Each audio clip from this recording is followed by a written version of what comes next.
live yet. Boom! Oh, now yeah. we're live. Hello. Nice. Hello. Welcome to the Cape and Cowl show, kind of. This isn't the Never Ending Book Club show. I almost did that, but this is actually the Picks of the Week video, which is kind of the same thing. Either way, this is the Cape and Cowl webcast based on the store in Oakland that you love.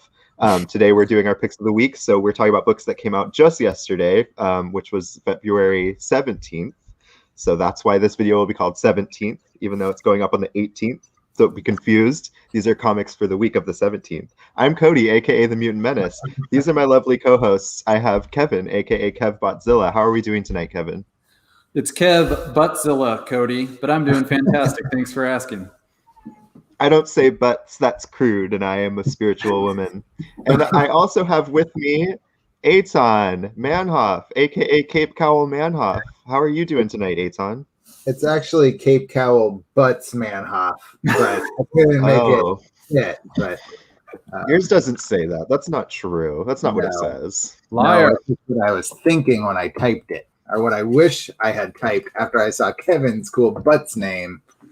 Like, why didn't I put Butts in my name? Well, Like we can't all be the comic relief, the comedic relief here, you know. No. But anyway, I have a question for you guys. Do you guys like comics? I never really thought about it. Yeah. Like medium a little bit. This guy loves them. Do you sometimes find yourself choosing your favorite ones and want to talk about them a little bit?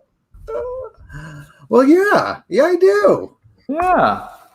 Hey, I guys. think there's a phrase for that. I think it's called Picks of the Week. Ooh. Let's see what you did there.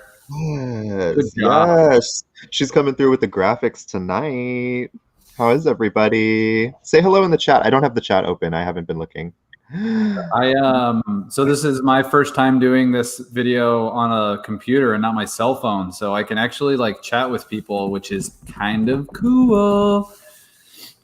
We love it. Hi, everybody. Hi, Ruby. Hi, Darren. Hello, Darren. Eitan, you're silent.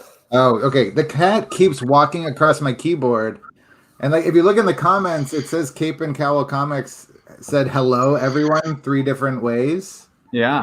And I think that's Kyle walking across my keyboard. Really? How did they say hello, everyone? See her? Do you have that on like a? Do you have it on like a hotkey? How did they type those whole? Your cat typed all that out. She's very smart. She's very smart. Next thing you know, he's going to be bringing in short stories his cat wrote that he wants us to read. Oh, I'll always read a cat story. Hi, Quinn. Welcome in. Thank you. Courtesy of our buddy Simon. Simon hooked us up with some graphics. They look excellent. We're loving it. Hey, Raul. I meant to shout out, that's Simon Lutrin. He has different social media tags, 5 days on Instagram, at Simon Lutrin on Twitter. Really talented video animation guy, and he's done a bunch of cool stuff for us just out of the goodness of his heart, which is really wonderful. Yeah. Pro bono. Yeah. Super pro bono. Did you say pro bono or bro bono? Because either way it works. Either way, I'm a total bro. Welcome to Cape and Cowl's Bro Fest. All right, get out of here. Kitty. Kyle, take your quarter tail out of here. Well, guys, you know, this is fun for me sitting here in front of this computer, in front of a webcam, because I actually spent all day doing this. Like 10 hours of my day I spent doing this, and now I'm back after a short break. I'm back in front of a computer, in front of a webcam. I know I had to close like 500 tabs that you had open when I started using the computer. Oh, really? Nothing embarrassing, I hope. I mean, nah. No. Oh, good. And as usual, everyone who is here hanging with us, if the video feed drops or audio gets crappy, please let us know. We are trying a new configuration today in our ongoing efforts to improve this show to perfection. So I feel like we're doing pretty good right now. You guys both look sharp. How am I looking to you fellas, since I'm the new guy in the new spot? I mean, your picture looks good. You're very strange looking.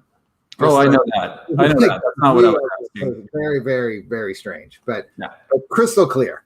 Very nice. Do I look better when I take my glasses off? No. Oh my gosh. Now I understand how the Clark Kent disguise works. Everybody, welcome to the roast of Kev Botzilla. Let's talk about some comics, though. Yeah, let's do it. Who wants to I start? agree. We should definitely talk about our picks of the week. That was awesome. Hey, wait, I want to talk about picks of the week. Cody, do the thing. Cody, press the button. What? I want to talk about. Oh, damn it. Okay. We have to work on that. That was pathetic. Damn it. All right, Eitan, what comics? You know want it's to not talk about? pathetic? What? No, I said what comics? Comics. What are you going to talk about? I want to talk about my picks of the week. Well, let's do it. What's I'm your not pick going to of the do week? it again. I'm not doing it again. Fine. I'll go first. How about that? Okay. Kevin, go ahead. Somebody Kevin, I should. want you to go. Oh Someone my should. god! All right, I'll I'm start. hungry.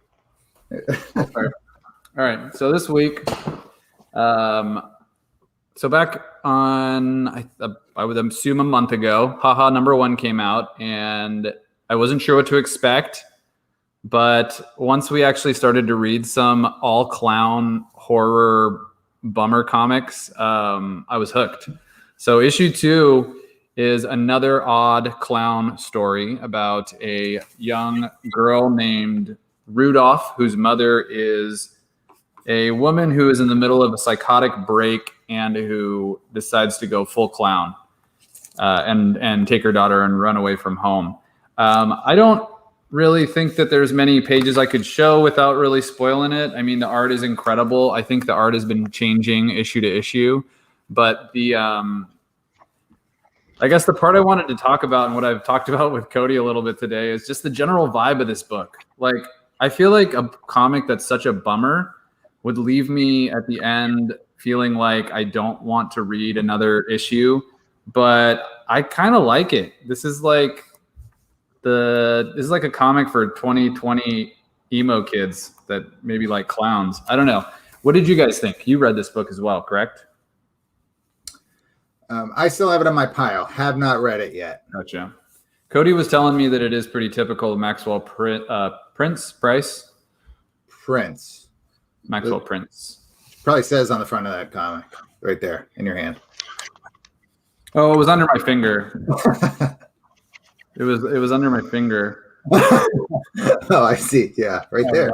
Okay, good. But I thought it was great. I think you guys should read it. Like I said, they're little vignettes, so there's really not much you can say without spoiling big parts of the plot. And I literally told you the whole story.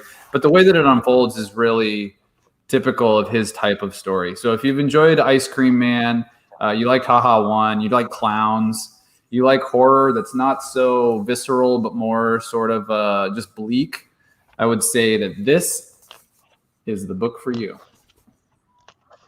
Nice. Well, yeah, and to expand on it a little bit, to give people more of a gist. I mean, like Kevin said, it's this woman. She's not well. She's not in a good place mentally. She is in having a mental break. But her young daughter is growing up with the father, and she's not too big on the dad, it feels, and so she decides she's going to go find her mom. She finds her mom. They embark on this road trip across the country because her mom has the idea in her head that they're literally pretty much going to run away to the circus together, and that they can build a brand new life in this community that makes sense to her.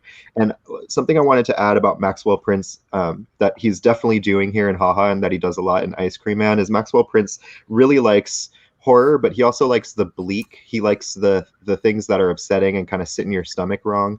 And one of the things he does really well with that is commentary on absurdity. It's really rampant in Ice Cream Man and definitely in Haha as well. And the kind of concept that the mom dresses up as a clown, and a lot of society would consider her to be not in the right mind. To her, life is absurd, and she's seeking something like the circus or an amusement park because it makes more sense. And in a way, you have to ask yourself, is she right? I mean, life is freaking nuts, and a lot of the things we do don't make sense. And she has this image in her head of this kind of utopian way to live, and she wants to bring her daughter there.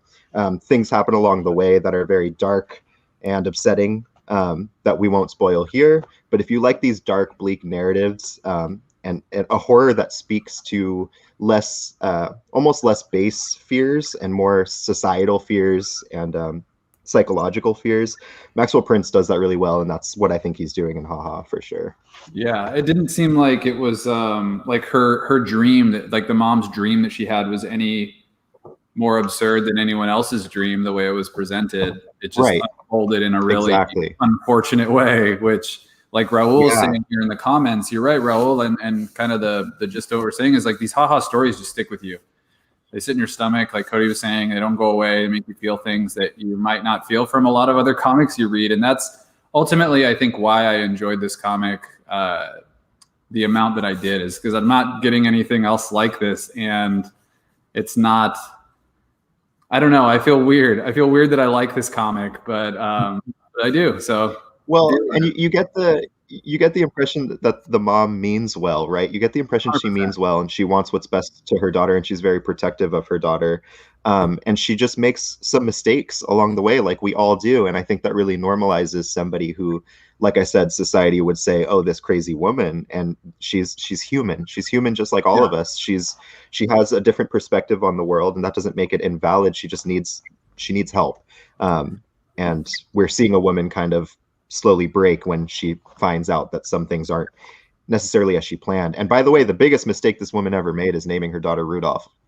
That's so as somebody like myself who doesn't make mistakes, do you think I could still connect to this comic as somebody who just... I think you might have a really hard time relating to this book because you're so angelic. Right. That it'll be like really kind hard of to relate. That's true too. Good night. I'm gonna go. There's something for everybody here. Wait, I wanted to ask one quick question. Who is the artist on that? Because the artist changes every issue of Haha. The first one was I think. It's an artist with the last name Thorogood, which I immediately associated with George Thorogood and the Destroyer. But it's not that Thorogood. It's Zoe Thorogood. Oh, okay. Any relation? I have no idea. I think all Thorogoods are related. So probably. Oh yeah, and Chris O'Halloran colors it, so it's gorgeous. I love O'Halloran's coloring. I mean, it's a beautiful book. It definitely. Oh man, wait till you guys get to the last page. Definitely check it out if you like the horror stuff at all. Look at the cover for next month. Looks like we're gonna get some sweet mime action. It's gonna be mimes. I'm excited. Nice. And we have issue 1 sold out right away when it released a month ago, but we do have second prints that have a very cool cover on them. If anybody wants it, not that you don't need to read issue 1 to read issue 2 because they're not connected, but most people don't start their collection on issue 2, so you could. But we have issue 1s if you want to read them. Yeah. And the B cover for Haha, if you are a variant chaser, is art done by the current artist who's doing Department of Truth. So if you like that art, you love that story, you just want to chase down anything having to do with those creators, that cover Cody's showing off right now is I think it's the better cover, honestly, but I'm an A cover collector, so I went with that one I showed you guys. That's creepy. It's so good. That would be Martin Simmons. Martin Simmons on this one. Yeah. Maybe that's why you said Martin earlier when you were saying his name, Martin Prince. Aha! That would make a lot of sense. Gotcha. All right, so that's my first book. Who's next? Nice. I will go. Okay. Yay. This book I was oh, you guys froze for me. You froze on my side. Cody and I are moving around and we can see each other just fine, right, Cody? Yeah, Aton is frozen for me. Still? Am I still frozen? You're good now. You're good now. No. You guys froze to me. Not anymore. Everybody disappeared. You're good. Okay. Leave meeting. This is we're talking about that scary clown book. This is a book I was very excited for. That we featured even in a couple emails. It's a new one from Aftershock, Shadow Doctor. It's based off of a true story about a young man in the 30s in Chicago. And when we first see him, he is a driver for the mob. He's a young black kid, and he's driving an Italian mobster to make a bourbon sale. I think it's during Prohibition. And they get attacked by the Irish mob. And he decides after he survives this attack, and he decides, all right, I got to change my life. I can't continue down this path. And he goes to med school. And the story picks up 8 years later. He's a doctor, and it's still 30s Chicago, and he can't get work anywhere. He can't get hired at any hospitals. He can't get a loan to open his own private practice. He has no options. And so he's forced to go back to his roots. He turns to the mob, and he's going to become a mob doctor, basically. And I basically just walked you through the first issue. There's more to it than that, but after you get those story beats, it's followed up by the writer. This is the writer's grandfather. That picture there, and you get some of the family history, and it's really interesting because the writer talks about this pride that his family takes in what their grandfather did. This brave thing. He ended up setting up his family for a long, long time by making this decision and going down this road. But it wasn't the most noble decision. He became a mobster. Essentially, he might not have been carrying a gun and, fighting off other gangs, but he was in the mob. He was their doctor, and he was sewing them up. And it's so cool. This is like a perfect kind of book for me. Did either of you get a chance to read this one? I didn't get it to, but if I had known that it was a true story ahead of time, I might have popped it on the pile. It's pretty, I think, and I've heard throughout the last day or two when you've been hand selling it at the door, it's always when you say this is based on a true story and people are like, oh, okay, I'll check it out. Yeah, absolutely. I mean, I think it's a great concept. Like if this were a concept for a fiction story, I'd still be down. But the fact, spoilers, I don't think I really spoiled anything. I mean, the action with the Josh, are you asking if you can share spoilers? We probably don't want to spoil too much because they're brand new, because it came out yesterday and other people might want to read this, but everything I described are just kind of the key beats to the story, and stuff you probably could read in the description. It's a very it's a pretty quick and easy read. Here's some of the artwork. It's very clean and legible. Definitely sets the gets you in that kind of 30s feeling. It sets the scene really well. It's really well done. I can't wait for this issue. I can't wait for the rest of the series. Really highly recommend it. And we still have a good hand. We probably still have 10 copies or more. Yeah, we got a good stack. Yeah. So that's Shadow Doctor. My number one pick of the week this week. Wow. Number one, huh? Number one above all the rest. Oh, hey, Josh. Josh didn't give a spoiler here, but he does provide some cool info. He says that the story is almost 100 years old, so it's a pretty big jump back into history, which is awesome. Right. Yeah. Hey, I figured out that it's not your cat typing. It's because I'm using the shop laptop. When I type something, it sends my comment from YouTube, Facebook, and StreamYard. I'm assuming that third one is. Oh, funny. Yeah, so There you go. That's me. I'm I thought it was the cat. Sorry, Kyle. Oh, you tossed Kyle out of the room based on that. She's still bugging me. All right. That's such an old man thing to assume. Like your cat walks by and you're like, she must have typed a whole sentence.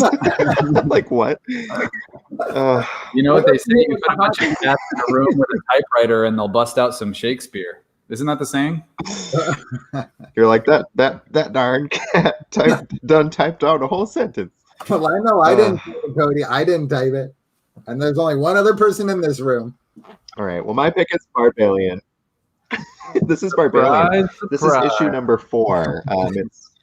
It's one of my top picks of the week, if not my top pick of the week. I'm obsessed with this book. I've waxed poetic enough about this book on this show that I don't really need to go back and explain the basis of it, but just know that it's by Tate Bromble. Jeff Lemire also gets writer credits because I think it's just because it's like in the Black Hammerverse, but I think Tate Bromble really is spearheading this book with Gabriel Hernandez Walta on art. This is a great issue because we're kind of at a point where Barbarian, aka Mark Marks, is at a point where he's really fallen for Miguel, who is an activist in the city fighting for gay rights, as well as a lot of Hispanic rights. And he's at a point where he's wanting to be honest with him and let him in more because Miguel doesn't know that Barbarian is the superhero Barbarian. So he kind of wants to be more honest. And in this issue, we see that kind of backfires, and it's a little bit heartbreaking and catastrophic. Miguel reacts a little bit iffy because Miguel is in the middle of fighting on the streets for human rights. And Barbarian in this issue really integrates with that very well and becomes an activist himself, gets really involved in marches and demonstrations and sit-ins and that kind of thing. And Barbarian let something slip in his other life. He is a policeman, and some information gets out into avenues it wasn't supposed to go down. And this issue is about, kind of ratcheting up the tension of the series. So I can tell the next one's going to be a big one, but this is one of my favorite books right now, for sure. I look forward to it every month. So Barbarian. I can't wait to catch up on Black Hammer and get to that one because of how well you've talked about it, and because I love Gabriel Walta's art, and you're a huge Black Hammer stan, bro. Like you, I'm shocked that you. I mean, I get your reason for waiting because you wanted to catch up with a bunch of stuff at once.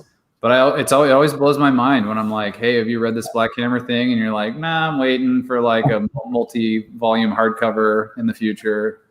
I know it doesn't make any sense. I want to read it in the order it was released, even though that's not how the story goes. That's just, I'm a Black Hammer fan. I love Jeff Lemire. I just know that there's going to be seeds that are sown in this place that are going to pay off in other ones, even if they're not directly tied. You're going to get payoffs here and there. So I'm going to do it. Cody just got his nice new hardcovers, so yeah, I think that's going to be the inspiration to do a reread.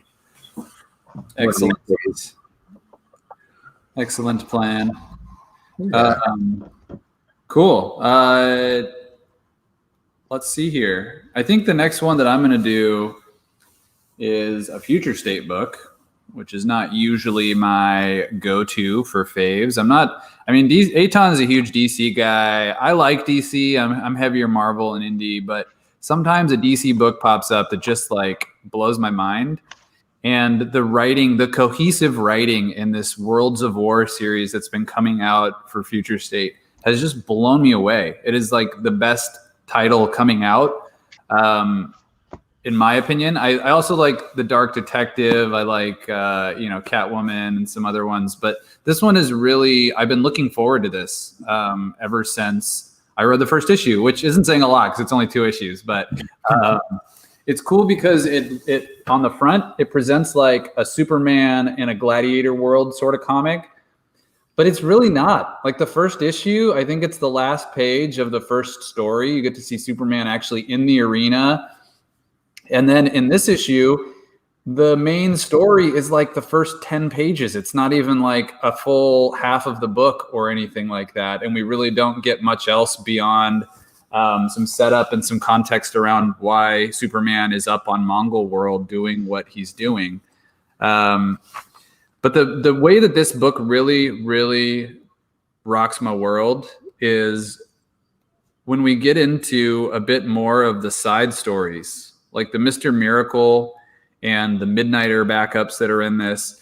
They both are happening at the exact same time that the main story is happening. So you get a lot of crossover between the events that are occurring in each one, as well as the characters cross paths, and it's just super, super fun. I mean, you read this one, right, Eitan? Yeah. And I want to say about the Superman portion of it. Talk about that. There is like a good part I just kind of skipped over because they're explaining some context. I love the backups too, and I'm down to dig into those, particularly the Midnighter one. But the Superman part is written by this Philip Kennedy Johnson, who's going to be the new writer on both Superman and Action Comics after this. And you do get a lot of it is Superman in an arena fighting because he's Superman. He's trying to free the rest of the slaves that are being forced by Mongol to fight in this arena for his amusement. But the dialogue that's happening is this: the story is framed by this woman who's visiting the Kent farm in the future with there's been this whole collection of people who got together to remember Superman who's gone. And they don't know he's on this planet fighting. They just haven't seen him in years, and they assume a lot of different things. My favorite was like, he's Superman. We only know 1 out of every 30 things that he does. He probably went off into space to save some planet we've never heard of and died. And like, we'll never know about it, and we'll never know the story, and we'll never know anything about it. I thought that that was so great. That was so if you ever do kill Superman, do it that way. Like, he went to go save some people and he died, and that's it. But anyway, it focuses on this one woman who's telling her story, and she's like, I wasn't saved by Superman like pulling me out of rubble of an explosion. I wasn't saved by this. I was in a really dark place, and I read a story that Clark Kent wrote about a man who fought his entire life, and like couldn't catch a break. I think it was a black civil rights activist who just fought for other people despite being like, kicked and thrown to the curb and ends up homeless and penniless, and meanwhile it's contrasted with Superman fighting for these aliens on another planet and being stabbed and cut and hit and bashed and eventually chained up and saying, like Mongols, like, when are you gonna accept this? And Superman's like, I'm never going to accept this. I will fight you until I've broken every chain on this planet. It was so well done. It makes me so excited for this guy's run on Superman after this. Yeah. And it was cool too, because the girl and the girl is having the conversation that frames the narrative. She peels away from that group of people who've collected to celebrate Superman, and she heads out with this young boy who's with the group. And he's like, "Where are we going? What are we doing?" She's like, "Oh, we're going to the real farm. We're not going to that commercial farm that they built so that people could go be tourists. We're going to the real farm. And we're gonna fucking find some Superman shit." And the kid's like, "Yes." So I mean, like, the whole thing was amazing. I don't think that I would say that the only part of the issue that it wasn't my favorite was like the Black Rider backup. It didn't really seem to tie into any of the other stuff, so it immediately lost me when I started getting into it. If I had read that first, I might have felt differently. Or maybe when it's all collected, maybe I'll get a little better feel for the Black Rider. But top-notch writing. The Midnighter stuff is like the coolest fucking loose time travel stuff you've ever read. It will make you laugh.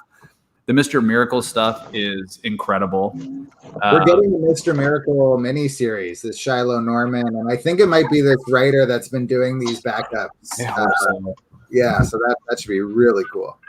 But yeah, the Midnighter thing with him, the whole like time loop. I mean, it was just like dumb sci-fi that was super fun because Midnighter and he's such a badass, and it's just like Midnighter's so badass. We just need more Midnighter. I think he's going to be a backup in one of the Superman books. So I hope so. Yeah, should be fun. Cody, does this make you want to read Superman World at War? No. Okay. Cody teach their own. Yeah, different strokes for different folks, you know. Yeah, someday I'll find a Superman story that Cody can't resist. I like All-Star. My mission. All-Star is great. I think I might pick for a book club selection. I might pick Superman Secret Identity one of these days because that's an excellent Superman book. That's the Kurt Busiek one, right? It is, yeah. Yeah, with like John Paul Leon art. Yeah. All right, that's my second book. Thanks for listening to me tell you how cool it is. Sweet. And listening to me too. Hijacked you. I knew it was going to happen. I'll just do kind of a quick hit on this one. This was a big book this week. I think it set our Wednesday on fire. Look at it reflecting my screen there. But Teenage Mutant Ninja Turtles: The Last Ronin #2. It's taken a while for this second issue to come out. I think issue 1 was probably 3 months ago. But it was worth the wait. This is really fun. I'm an old school Ninja Turtle fan who hasn't read enough Ninja Turtle comics. I grew up being the #1 super fan of the cartoon and the action figures and the movies. And this makes me want to go back and read some more classic Ninja Turtles. But this basically is Ninja Turtles meets Dark Knight Returns. It's, 30, 40, 50 years in the future. I'm not sure exactly how far. There is one remaining Ninja Turtle. He is not haunted, but the ghosts of the other turtles appear to be with him. We do know who Ronin is. We find out at the very end of the first issue. And then in this issue here, we find out the fate of one of the other turtles. We meet Casey Jones and April O'Neil's daughter. We find out a little bit of how we got to this point where we have this one remaining grizzled turtle. I love it. It's super great. The art is really good by the who are the artists? They're brothers, Isa and Isaac Escaroza. This is the last time that Kevin Eastman and Peter Laird will ever work together. These are going to be and also like they haven't worked together for decades, right? Because they had a big falling out over Ninja Turtle money. And they've since made up. They came together to write this story with Tom Waltz, who's the guy who scripted the last 100+ issues of IDW Ninja Turtle comics. And these will be the last comics that Peter Laird ever works on. Apparently he's pretty sick. And it's the last time that Eastman and Laird will be together. And it's fantastic. I really, really can't recommend it enough. If you're a Turtles fan or just want to read a cool action story with quite a bit of heart in it. Yeah. I liked how the flashback stories were done by Eastman. Yeah. Oh yeah. I meant to show that actually when I was looking at the you get these cool black and white flashback. Oh, there you go. Yeah, so that's cool flashback shit. This is the page right before it, so there's like a pretty drastic shift for like 4 pages while you get some cool background on what's going on from the Eastman side of things. Yeah, it's cool. And you know what? Like, it's funny. Did you guys ever watch the newer Ninja Turtle movies, like the Michael Bay ones or anything? I watched one of them. This last Ronin is starting to physically look like the turtles from the Michael Bay stuff. He looks like a monster.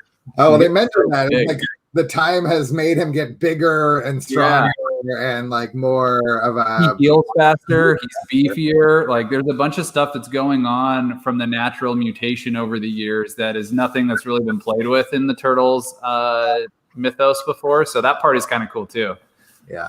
To answer Josh's question here, yeah, the original Turtles comics are dark. They were inspired by Frank Miller's Daredevil, and they were going very much for that vibe. That it's interesting. I would love to.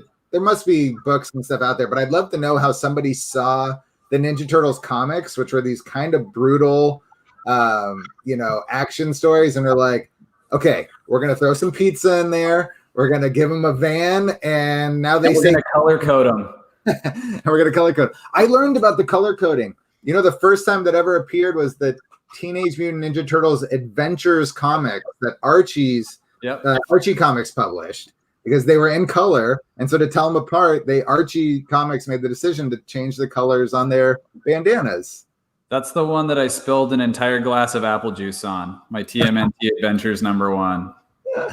I just found one and I got it signed by Kevin Eastman and our friend David from Comics and Ponies is going to get it signed by the voice cast one of these days. Kind of fun.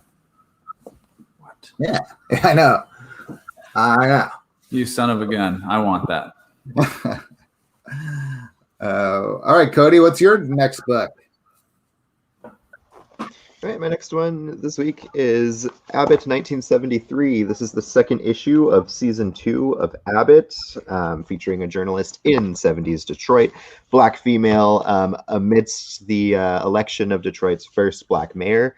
She has supernatural abilities. She is the Lightbringer fighting against the legions of darkness that threaten to take over her city.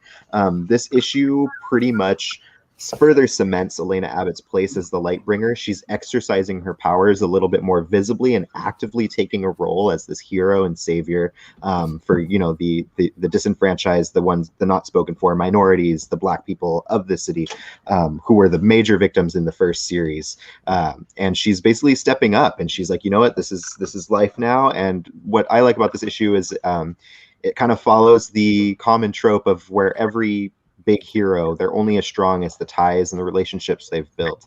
Elena Abbott's supporting cast has always been really fascinating, and this issue is no exception. Her girlfriend Amelia is by her side. The woman at the diner who she's very good friends with is in here, and basically no one is safe now. This new villain is on to the fact that Abbott draws strength from her friends and her family and her loved ones, and he's gunning for them. So this new threat is even bigger and more dangerous than the first because he is looking at not just how to take down a hero, but how to dismantle one and make them vulnerable for him to make the kill. So he seems a lot more dangerous. This issue really places him higher on, the threat level. So this kind of raised the stakes. I love this series so much. This is by Saladin Ahmed with art by Sami Kevela. A wonderful book. I haven't had a chance to read that issue yet, Cody, but one of the things I liked about the first issue was her conflict with the new publisher at her new newspaper. Is there any of that in the second issue? Oh yes, there definitely is. Yeah, I mentioned before in another video, it's very interesting because she works at a smaller paper now, but it's a black paper, so she is, able to write the articles on the topic she wants to do. But now we're seeing this whole new challenge rise in her manager. The editor right now is a black man, but he happens to be pretty sexist. So now Abbott is dealing with, I always forget the term, but it's like intersectionalism. It's like someone within her own, a black editor. But now, she thought that this could be the place where she could kind of flourish and do the work she wants to do. But now, lest we forget, she's a woman, and therefore there's this whole other can of worms and problems that she needs to get over. So that definitely plays a factor in this second series, and definitely in this issue as well. What an awesome move by the writer. That's genius. I mean, I'm not reading it, but I think that's amazing. Yeah, it was cool. It was a good wrinkle in this new series too, to like, oh, she's in this new place. Clearly everything's gonna be better. Oh wait, no, it's still the 70s, and there's still a long way to go. There's not a white guy, there's obviously gonna be obstacles. It's shitty. Yeah, absolutely.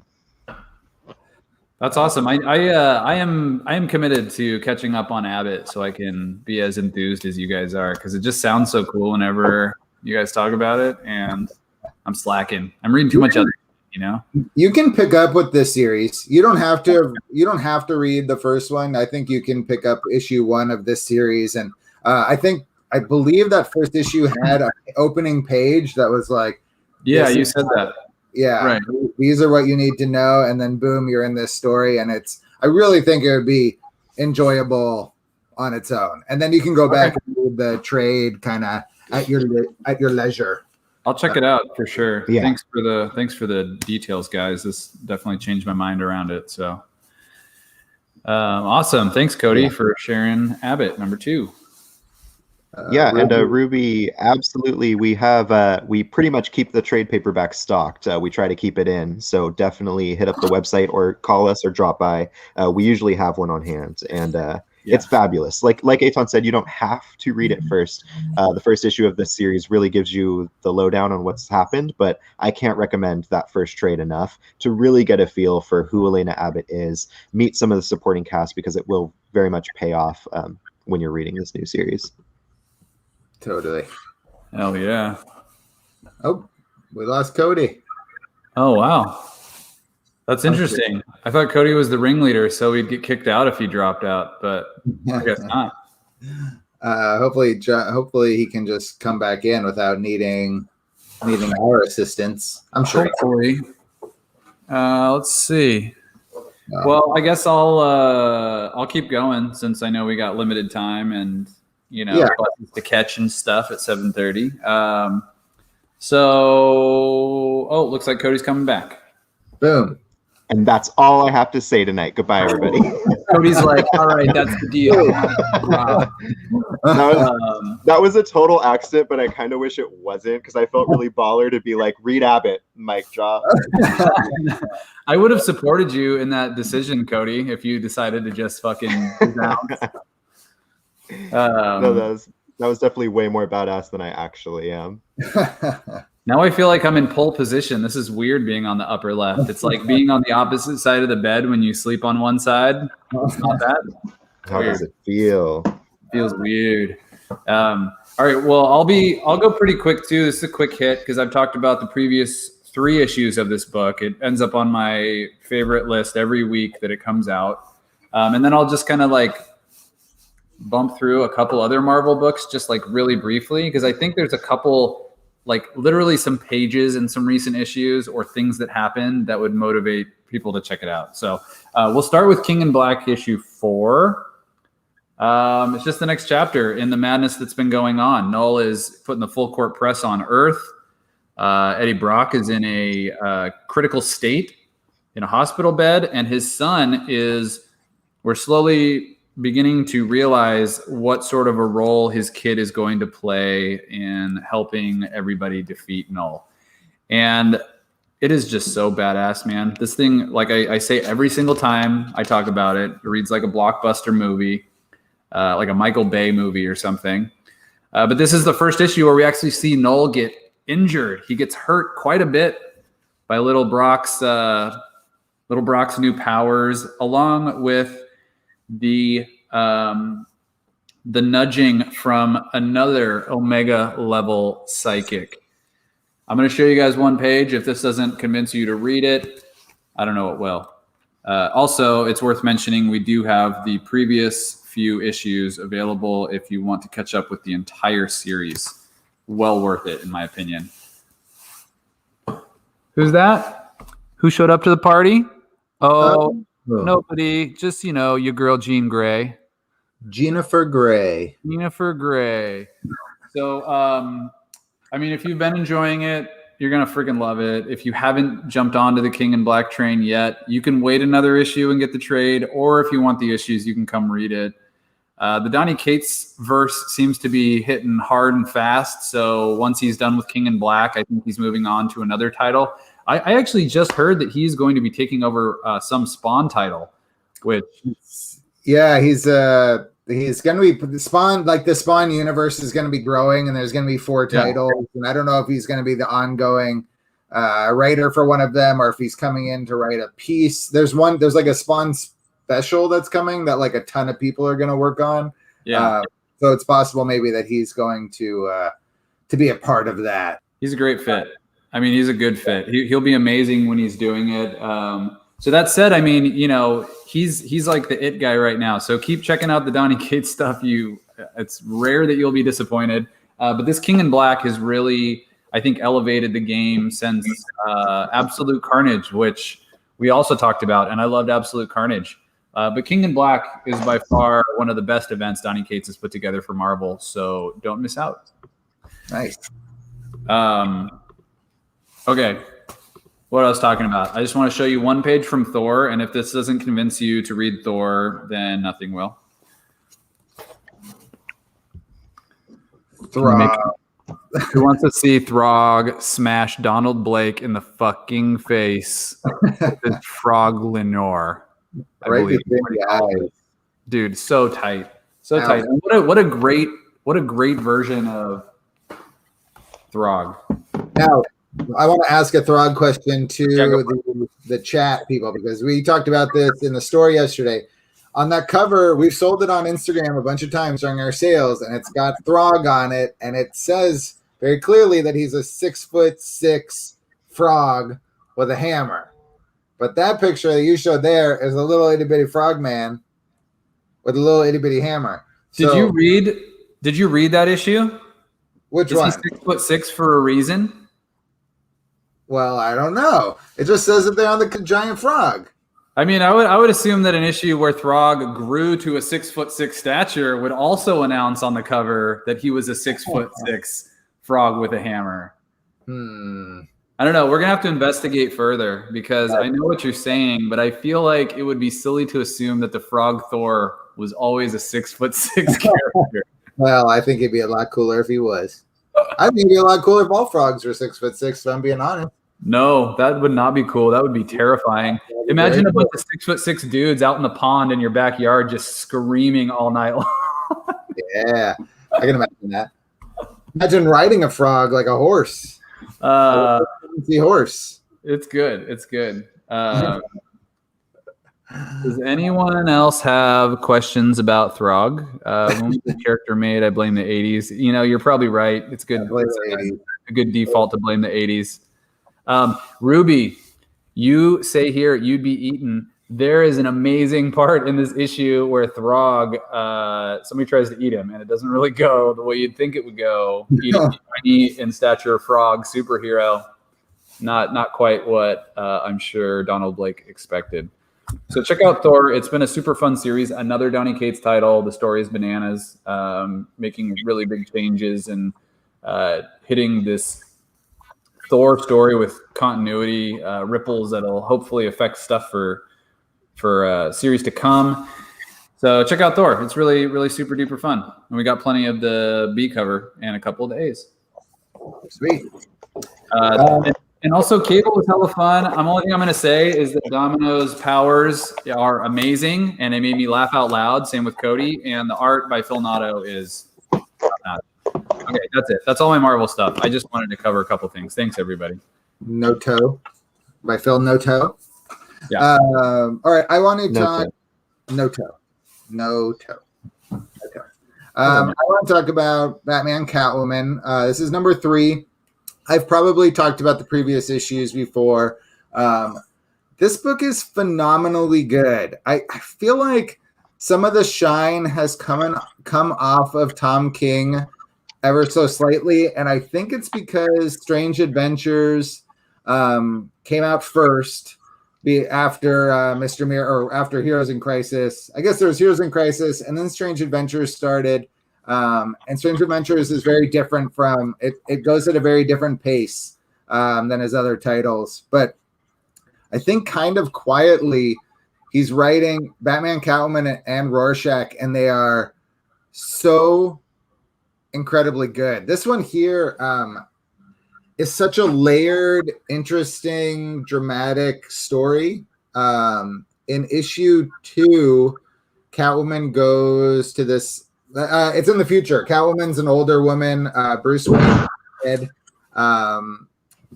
They have a grown daughter who we see in this issue. I don't think it's a spoiler because I've seen it on the headlines of articles and stuff, but she's the new what do they call her? Batwoman?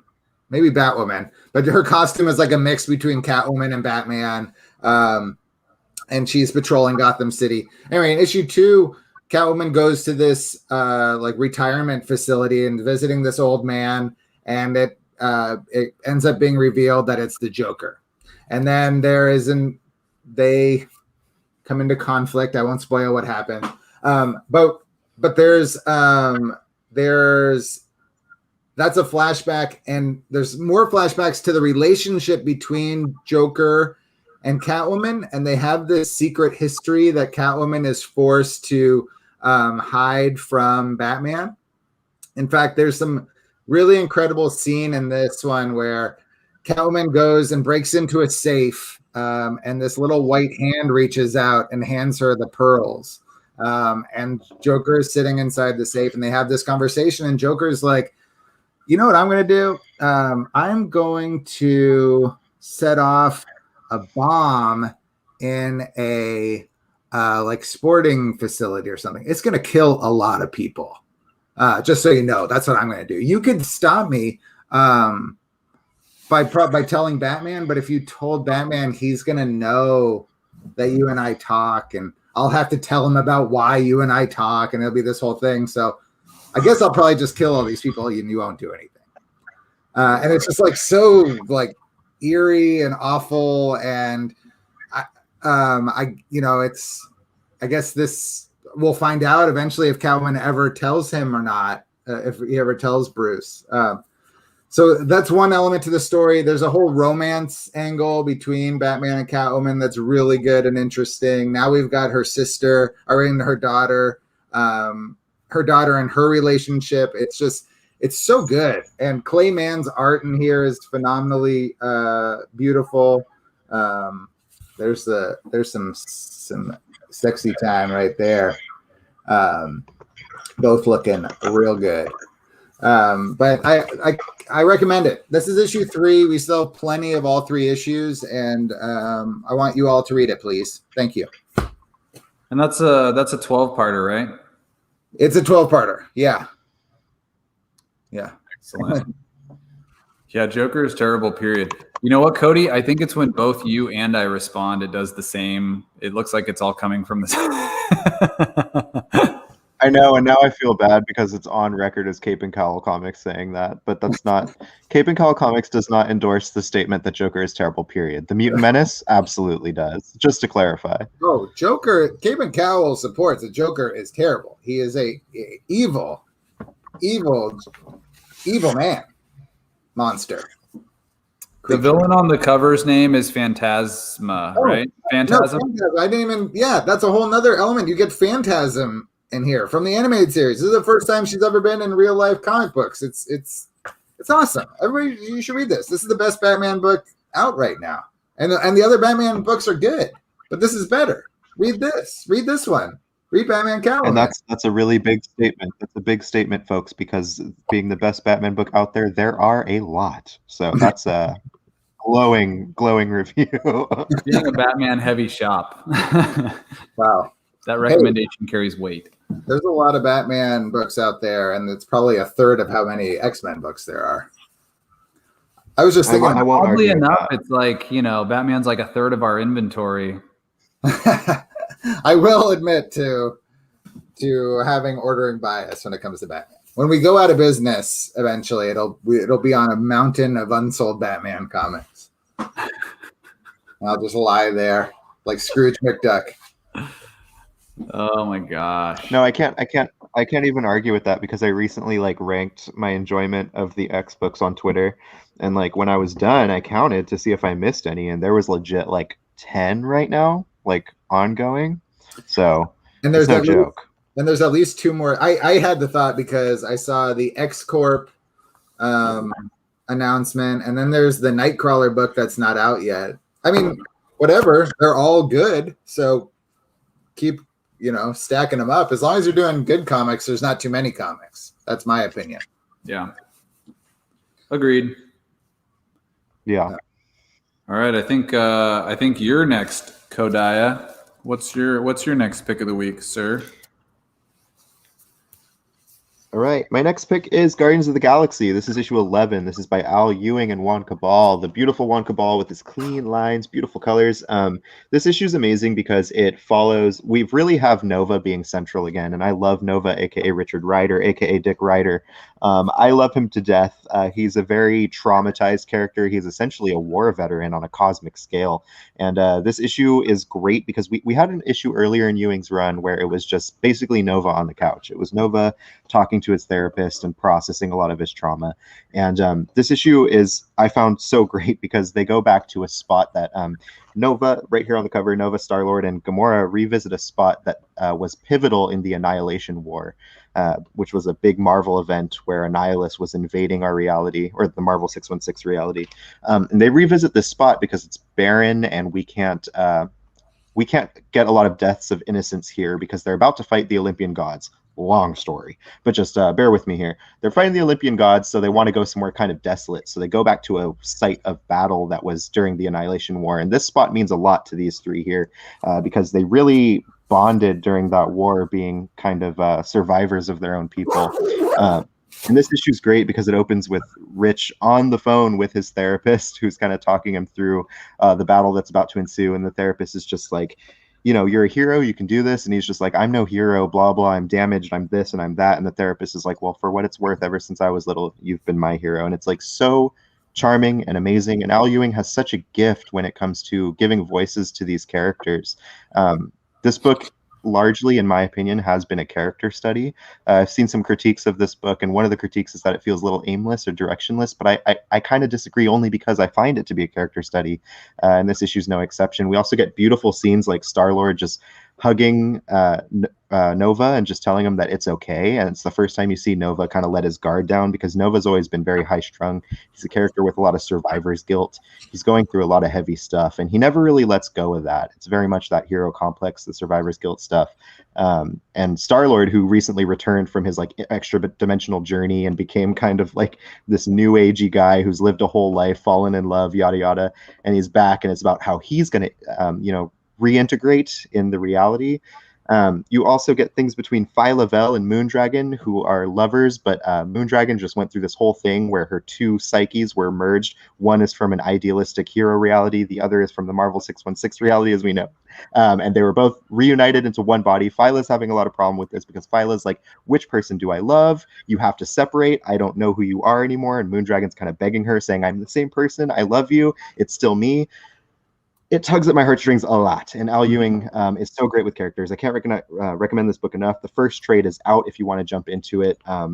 This is a great run in Marvel Comics, and I can't wait for more.